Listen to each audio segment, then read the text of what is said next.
하나님은 전지전능하시고 부족함이 전혀 없으신 분이십니다. 그 하나님께서 하나님의 형상대로 우리를 창조하시고 또 우리를 너무나 사랑하셔서 우리에게 자유의지와 능력을 주시고 그리고는 우리와 모든 것을 함께 하기를 원하시는 것을 보게 되어집니다. 여러분 놀랍지 않으세요? 하나님께서 아무것도 부족함이 없으시고 필요치 않으신 하나님께서 우리를 사랑하셔서 우리와 함께 하나님의 구원의 역사를 이루어가기를 원하시고 하나님의 일을 하기를 원하신다는 것이 얼마나 감격스럽고 영광스러운 일입니까? 하나님께서 우리를 파트너로 세우셨다는 것이 얼마나 놀라운 일이에요. 얼마나 감사한 일이에요.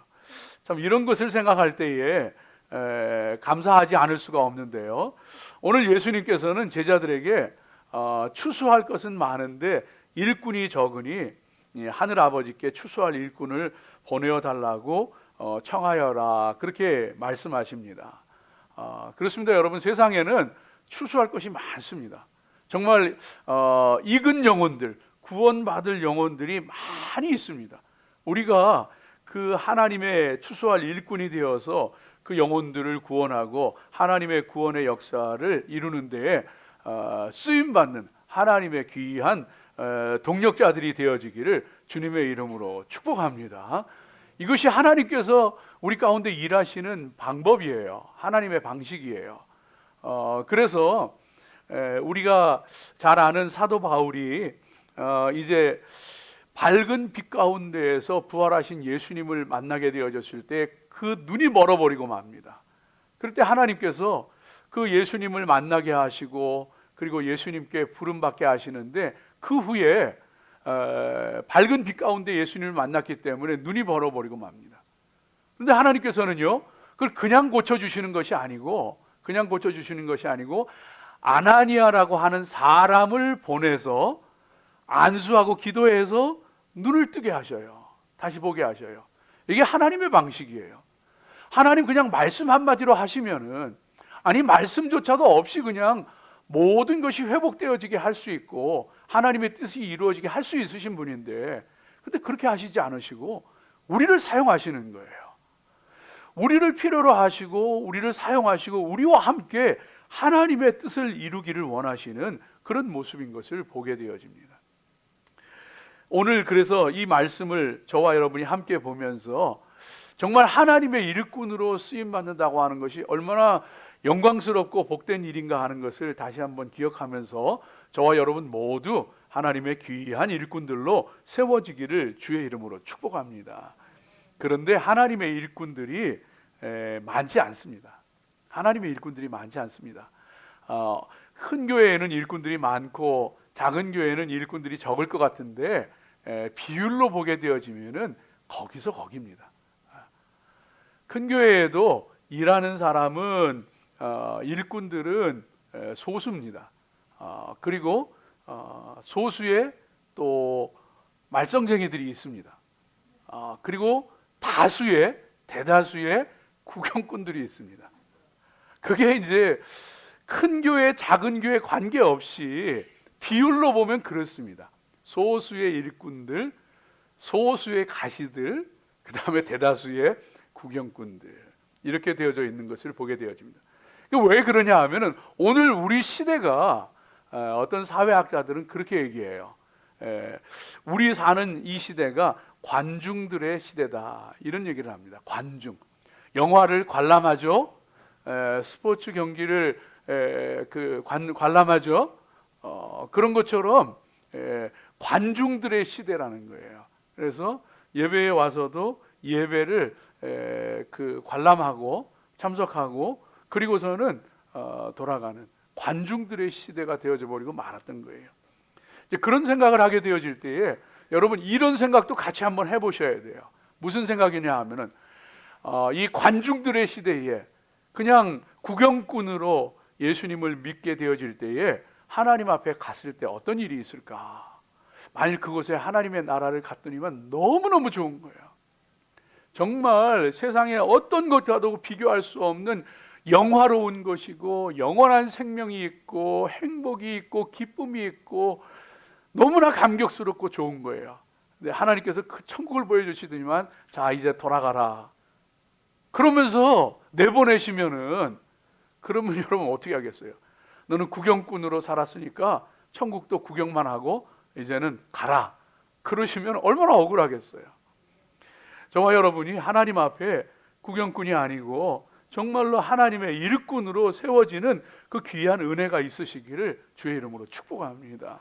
오늘 이 말씀은요, 예수님의 그 초기 갈릴리 사역, 예수님의 그 초기 사역, 갈릴리 사역 중에서 산상수훈 이후의 사역을, 그러니까 갈릴리에서의 2차 사역을 결론짓는, 요약하는 말씀이에요. 그리고 제자들에게 하나님께 추수할 일꾼을 보내어 달라고 요청해라 하시는 그런 그 말씀인데, 이 말씀 통해서 저와 여러분이 함께 은혜 나누면서 일꾼들에게, 하나님의 일꾼들에게 꼭 있어야 되는 것, 그것을 살펴보고 저와 여러분이 그런 것으로 잘 준비된 좋은 일꾼들로 세워지시기를 주의 이름으로 축복합니다. 자, 첫 번째로 보게 되어지면은요, 하나님 나라의 일꾼, 하나님 일꾼에게는요, 여러분 열심히 있어야 합니다. 열심히 있어야 됩니다. 오늘 읽은 말씀 가운데 보면은 35절 말씀 한번 같이 읽어볼게요. 한번 같이 읽어봅니다. 예수께서 모든 도시와 마을에 두루 다니사 그들의 회당에서 가르치시며 천국 복음을 전파하시며 모든 병과 모든 약한 것을 고치시니라. 예수님은 저렇게 열정과 열심이 있는 분이셨어요. 개역 성경에 보면은 모든 성과 촌락에 다니시며, 촌에 다니시며, 성이라고 하는 것은 이제 성벽을 쌓아가지고 있는 그런 그 성 안의 사람들을 얘기하죠. 성 안의 그 마을을 얘기하죠. 촌이라고 하는, 촌락이라고 하는 건 성 밖에 흩어져서 이제 성 주변에 사는 그 사람들을 얘기하는 거예요. 그러니까 그 모든 것을 두루 다니셨다 그랬어요.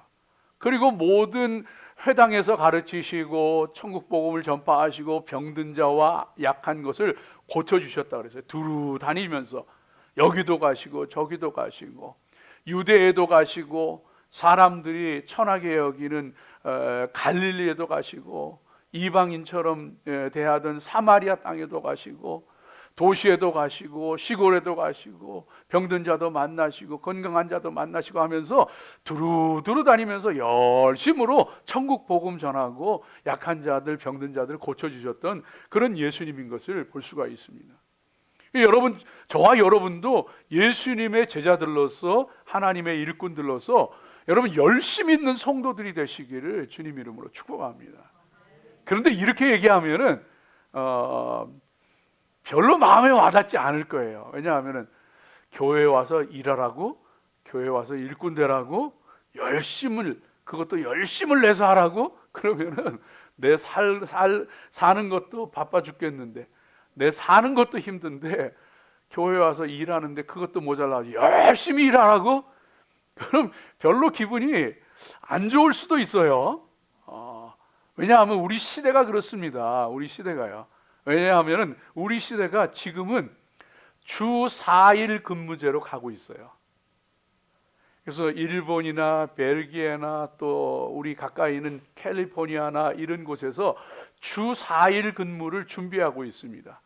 영국에서는요, 아예 그 비영리 단체 4-day week global이라고 하는 이 비영리 단체에서 주 4일 근무 실험에 들어갔습니다. 그래서 이 기업들을 70여 개 영국 기업들을 선발하고 노동자 3,300명을 6개월 동안 실험을 하는데 주 4일 근무하고 그리고서 노동 시간은 줄이는 거예요. 그러니까 주 4일 근무하고 임금은 똑같이 받고 생산성도 그대로 유지되는지 확인하려고 실험에 들어갔어요.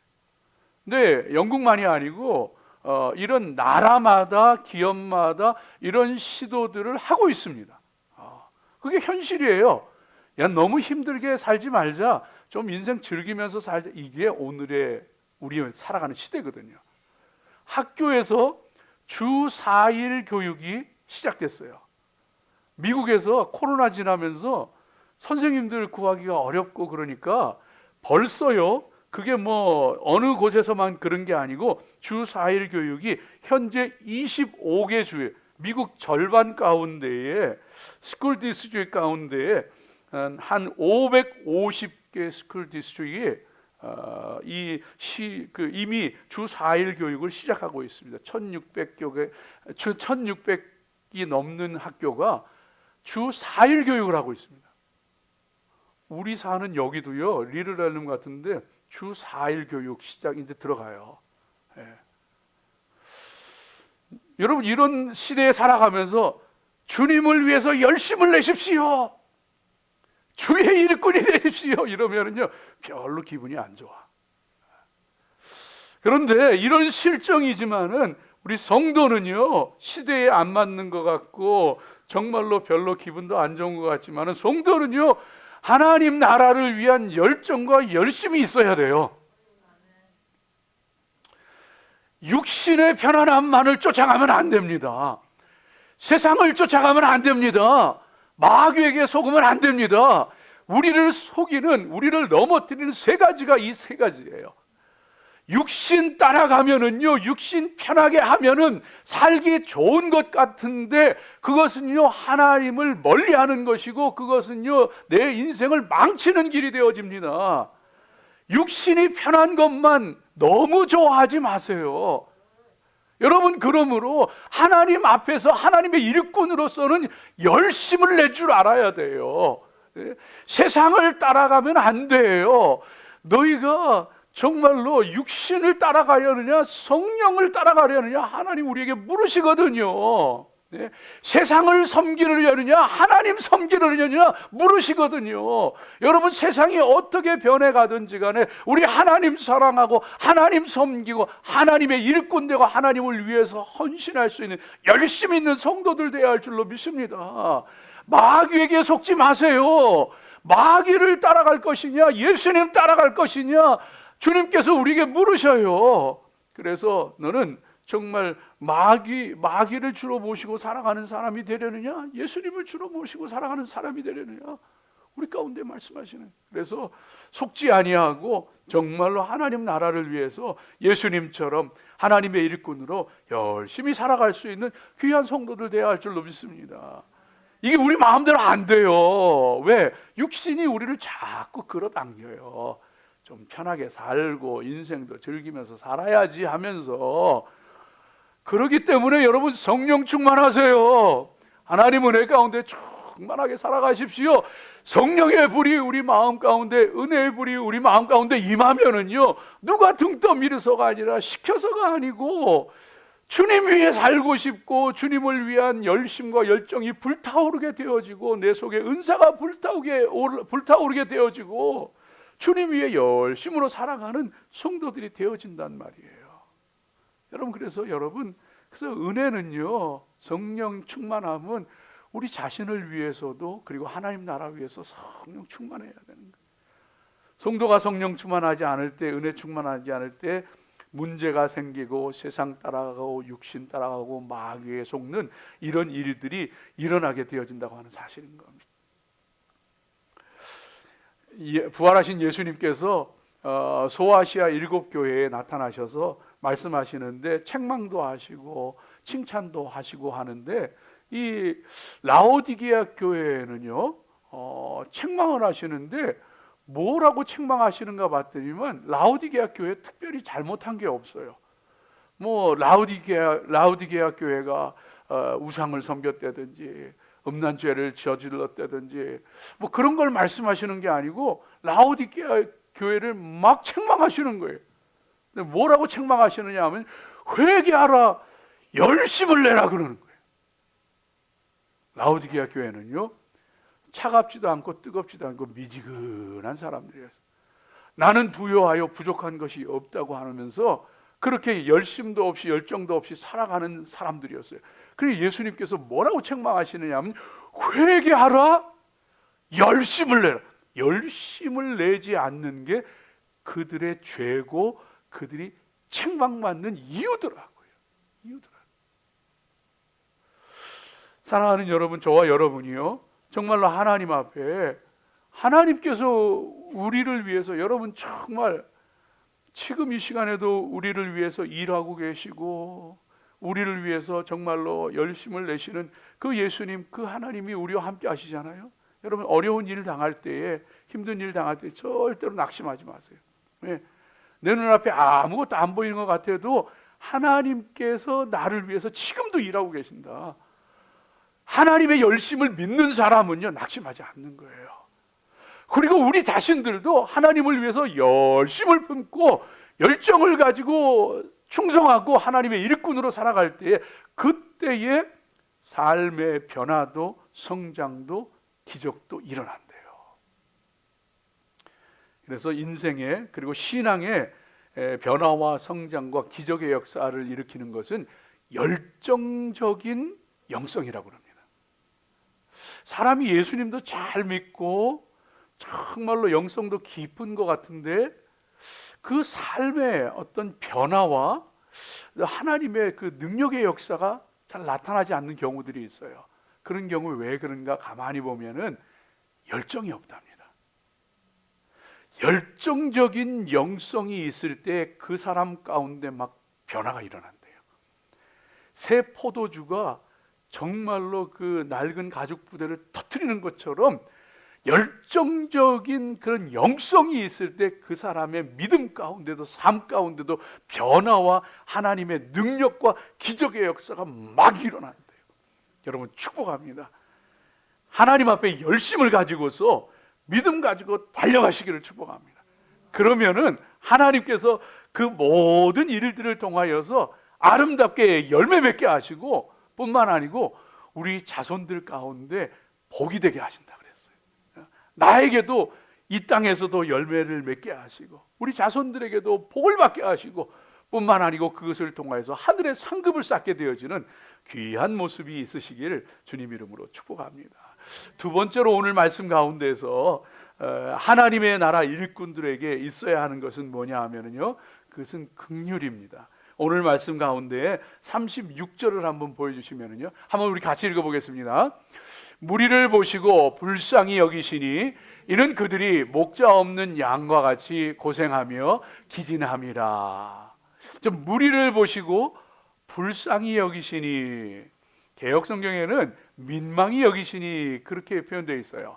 그 민망히 여기고 불쌍히 여기시는 게 뭐냐 하면은요, 헬라어로 보게 되어지면은 에스플랑크니스데라고 하는 말인데, 이 에스플랑크니스데라는 말은 스플랑크논에서 온 말입니다. 스플랑크논이 뭐냐 하면은 창자예요. 창자. 그러니까 불쌍히 여긴다는 저 말이 어디에서 왔느냐 하면은 이 창자라는 단어에서 온 거예요. 왜냐하면은 고대인들은 이 창자에 사람의 감정이 담겨 있다고 생각을 했던 거예요. 그래서 그 예수님이 불쌍히 여기셨다, 그 말은 이 창자, 이 속에서부터 그 불쌍히 여기는, 민망하게 생각하는 그 마음이 넘치도록 있었다, 그 말이에요. 좀 실감나게 얘기해 볼까요? 단장의 미아리 고기 아세요? 잘 모르세요? 그 옛날 저는 사실 잘 몰라요. 잘 모르는데 옛날 어른들 부르던 그 유명한 그 대중가요인데, 단장의 미아리 고개. 그 단장의 미아리 고개가 뭐냐 하면 단장, 창자가 끊어지는 슬픔이라는 거예요. 단장, 창자가 끊어지는 아픔과 슬픔이라는 거예요. 미아리 고개, 옛날에는 그 미아리 고개가요, 한국 전쟁 당시만 해도 서울 북쪽에서 그 유일한 서울 북쪽에 있는 유일한 외곽도로였다 그래요. 그래서 이제 전쟁이 일어날 때에 거기에서 인민군하고 국군하고 막 교전이 벌어지고 그랬는데, 이 인민군이 후퇴를 하면서 사람들을 포로로 끌고 가고 그러잖아요.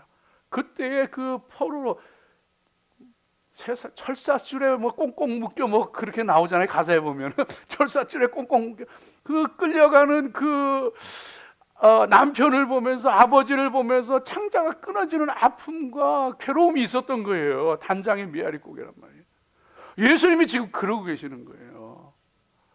사람들을 보니까 로마 정부에서 수탈을 하는데 각종 세금 명목으로 다 뺏어가고 못 살게 굴고, 헤롯 왕가는요 뭐 자기 사치하고 방탕하고 이런 것에만 관심이 있어서 백성들은 돌보지도 않고, 그러니 그 당시에 거지도 많았고 병자도 그렇게 많았대요.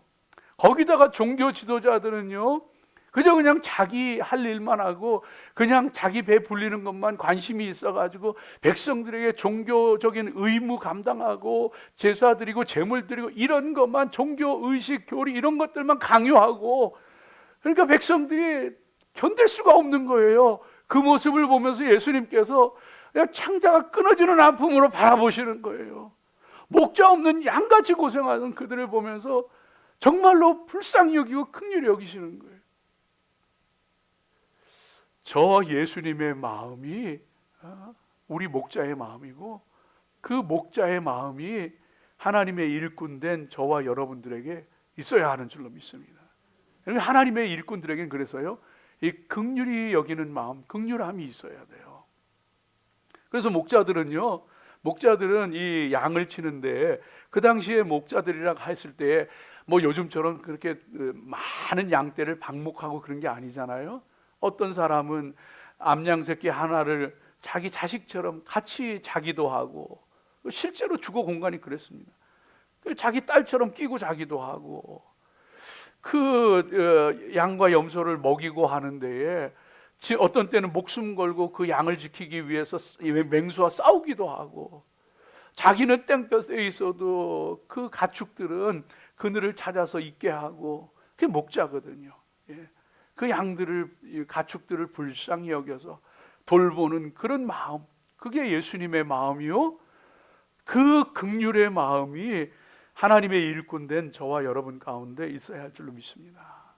여러분, 하나님은요 오늘도 저와 여러분을 긍휼의 눈으로 바라보셔요. 그래서 우리들이 정말 때때로는 잘못하고 때때로는 실수하고 넘어지고 내 죄 때문에 내가 고통을 당해도 하나님께서는요 그거 네 잘못이야, 네가 그래서 그래 하시는 것이 아니고, 그 아버지 하나님께서는 자기 잘못으로 자기 죄로 고통당하는 인생들도요 너무나도 안타깝고 불쌍해서 품어주시고 어떻게 해서든지 구해주시려고 하는 게, 도와주시려고 하는 게 아버지 하나님의 마음, 목자 되신 예수님의 마음이더라고요.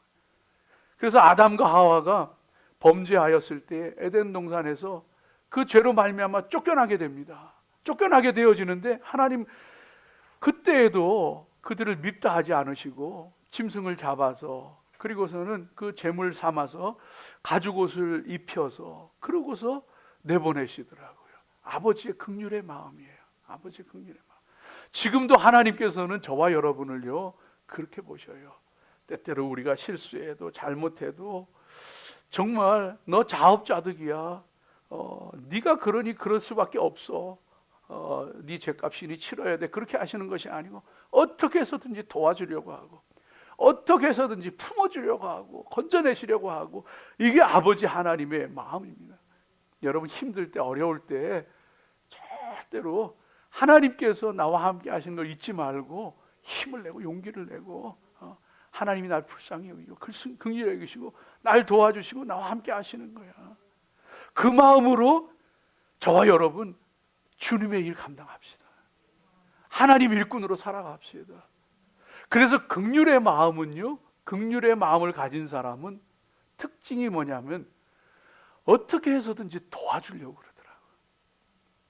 긍휼의 마음이 없는 사람은요 비웃고 그냥 방관하고 내버려두고 심지어는 욕하고 저주하고 미워하고. 그래서 긍휼의 마음이 있는 사람은요 그 사람이 잘했든 못했든 그것이 어떤 결과이든 관계없이 집 나갔던 둘째 아들 탕자가 돌아오기만을 기다리던 아버지처럼 어떻게 해서든지 도와주고 싶어하고 이렇게 세워주고 싶어하고 사랑하는 그 마음이 있더라고요. 하나님의 일꾼으로 올 한 해 살아가시게 되어질 때에 오늘 예수님께서 정말 목자 없는 양 같은 우리들을 불쌍히 여기시고 그들을 도와주시려고 했던 것처럼 여러분 정말 힘든 이들, 약한 이들, 어려운 이들, 병든 자들 보면은요, 또 심지어는 자기 잘못으로 고통당하는 이들이 있다고 할지라도 긍휼의 마음으로 어떻게 하면 도와줄까? 어떻게 하면 힘이 될까? 생각하며 살아가는 우리 귀한 성도들 되시기를 주의 이름으로 축복합니다. 마지막 세 번째로 이 하나님의 일꾼들의 특징이 있습니다. 37절, 38절 말씀 우리 한번 같이 읽어보. 37절, 38절 말씀 같이 한번 읽어봅니다. 이에 제자들에게 이르시되 추수할 것은 많되 일꾼이 적으니 그러므로 추수하는 주인에게 정하여 추수할 일꾼들을 보내주소서 하라 하시니라. 하나님의 일꾼들에게 이 마음이 있어야 돼요. 이게 뭐냐 하면은 하나님의 사람들에게 있는 열심은요, 그건 자기의 문제예요. 내게 열심이 있느냐 없느냐, 이게 자기의 문제예요. 그래서 열심히 있는 사람 하나님께서 열매 맺게 하시고 하나님께서 상급을 주시고 축복하십니다. 변하게 하시고 성장하게 하시고 기적의 역사를 맛보게 하십니다. 긍휼의 하나님의 일꾼에게 있는 긍휼의 마음은요, 타인과의 남과의 문제예요. 남을 대할 때 어떤 마음으로 이 긍휼의 마음, 돕고자 하는 마음이 있는 사람 하나님 기뻐하셔요. 그 사람을 통하여서 하나님의 놀라운 일들을 이루십니다. 세 번째 저 하나님의 일꾼의 마음은요, 아버지 하나님과의 관계예요. 아버지 하나님과의 관계에서 추수할 것은 많되 일꾼은 적으니 아버지 하나님께 추수하는 주인에게 일꾼을 보내어 달라고 요청하여라. 하나님께 네가 필요한 것을 달라고 요청하는 사람이 되어라. 하나님 일꾼이 되어라. 하나님과의 관계에서. 여러분, 하나님 앞에 정말로 내가 필요한 것이 무엇인지를 알고 그리고 그것을 구할 수 있는 성도가 되시기를, 하나님 앞에 구할 줄 아는 성도들 되시기를 주의 이름으로 축복합니다. 여러분, 정말 뭐가 필요한지를 알고 살아가세요? 돈 있으면 행복할 줄 알고, 야 7만 불만 연봉 올라가면은, 8만 불만 연봉 올라가면은 그런 대로 행복하대 하면서 열심히 살아보세요. 행복하지 않아요. 아이들 좋은 것 먹이고 좋은 교육 시키고 좋은 직장 보내면 행복할 줄 알았는데 아니더라고요. 정말 필요한 건 따로 있더라고요. 서로 이해할 줄 알고 사랑할 줄 알고 정말로 위로할 줄 알고 도울 줄 알고 하나님 앞에 영적으로 눈이 열리고 세워질 줄 알 때에, 여러분 이거 정말 실감나게 느끼는 분들이 있을 거예요. 여러분, 좋은 대학 가면 뭐합니까? 남들 부러워하는 좋은 직장 가면 뭐합니까? 그 자식이 하나님을 모르고 하나님을 떠나 있을 때에 여러분 그게 좋던가요? 결코 안 좋아요. 정말 필요한 것이 뭔지를 우리가 먼저 알아야 돼요. 추수할 때가 되었으니 추수할 것은 많은데 일꾼은 적으니, 필요한 게 뭔지를 아는 게 일꾼을 보내달라고 하나님께. 하나님의 일꾼은 하나님께 구하는 것을 알아야 돼요. 필요한 것을 구할 줄 알아요. 여자가 늙어서 꼭 필요한 게 있대요. 첫 번째 돈, 두 번째 딸, 세 번째 건강, 네 번째 친구. 이게 꼭 필요하대요. 남자에게 늙어서 꼭 필요한 게 있답니다. 첫째 부인, 둘째 아내, 셋째 집사람, 넷째 와이프. 이게 어디서 했냐면 실제로 보험회사에서 낸 광고예요. 제가 한 게 아니고. 그러면서 제일 끝에다가 더 필요한 것이 있는데 그게 인슈런스 이렇게 한 거예요. 펜션, 인슈런스. 사랑하는 여러분, 20년 길어야 30년 되는 노후를 위해서는 이렇게 필요하고 이렇게 준비하고 이렇게 대비하는데 영원한 영원을 위해서 준비하지 않는다면은, 하나님께 구하지 않는다면 우리 얼마나 미련한 인생이겠어요. 우리 하나님 앞에요, 여러분, 하나님 앞에 구하는 거예요. 모든 것의 해답은 하나님께 있어요. 그래서 하나님의 일꾼은 하나님께 구하는 거예요. 하나님, 내 사는 동안 건강도 주세요. 하나님, 내 사는 동안에 친구도 주세요. 하나님, 내 사는 동안에 기쁨도 주세요. 하나님, 내 사는 동안에 정말로 하나님 앞에 충성할 수 있도록 하나님 은혜도 주세요. 우리 믿음의 사람들이 하나님 앞에 달라고 기도하는 거예요. 참 재미있는 것은, 그럼 하나님께서 보내주신다고 하는데, 보내주신다는 말이 에크발레라는 말인데, 에크는 밖으로라는 말이고 발로라는 말은 던진다는, 밖으로 던진다는 것을, 그걸 보내주소서, 그 밖으로 보내는 게. 그런데 이 에크발로라는 말에 그 원어의 의미를 보게 되어지면 강제로 쫓아낸다는 뜻이 있어요. 그러니까 하나님께서 우리가 요청하면은요, 보내주시는데, 그 보내준다는 것이 그냥 안 가겠다는 놈 등 떠밀어서 보내줄 정도로 보내주신다는 거예요. 필요한 거 있으세요? 기도하세요. 뭐가 필요한지를 제대로 알고 하나님 앞에 기도하세요. 그러면 하나님께서 주시는 거예요. 심지어는 생각지도 않았던 사람 강제로 등 떠밀어서라도 보내주시는 하나님이세요. 그 하나님 꽉 붙잡고 기도하며 믿음 가운데 살아가는 것을 통해서 하나님 앞에 믿음으로 승리하는 성도들. 아하시아 왕이 다락 난간에서 떨어져 가지고 그냥 알아 누웠는데, 누구에게 이 신하를 보내서 물어보느냐 하면 에그론, 블레셋이죠. 에그론의 신 바알세붑에게 가서 내가 살지 죽을지 좀 물어봐라. 그러니까 하나님께서 엘리야한테 시켜가지고, 너 아하시아 왕 신하에게 가서 너 누운 그 침상에서 못 일어난다, 네가 죽을 거다, 이 얘기하라 그래요. 왜 그런지 아세요? 바알세붑이 뭔지 아세요? 바알세붑, 바알은 주인이란, 주님이란 뜻이잖아요. 세붑은 파리 주님, 파리 신한테 가서 내가 살아날까 죽을까 물어보는 게 얼마나 미련해요. 인생들이 명의를 찾아가면 살 것 같고, 돈이 있으면 살 것 같고, 여러분, 모든 인생의 해답은 하나님께 있어요. 하나님의 일꾼은 하나님께 구하는 거예요. 네가 살아계신 하나님께 구해야지. 어찌 파리의 신한테 가서, 그 당시 사람들이 파리의 신이 병을 주기도 하고 병을 낫게 하기도 한다고 생각했거든요. 그 당시 사람들이 파리 신한테 가서. 하나님의 귀한 일꾼들로 서시기를 주의 이름으로 축복합니다. 기도하겠습니다.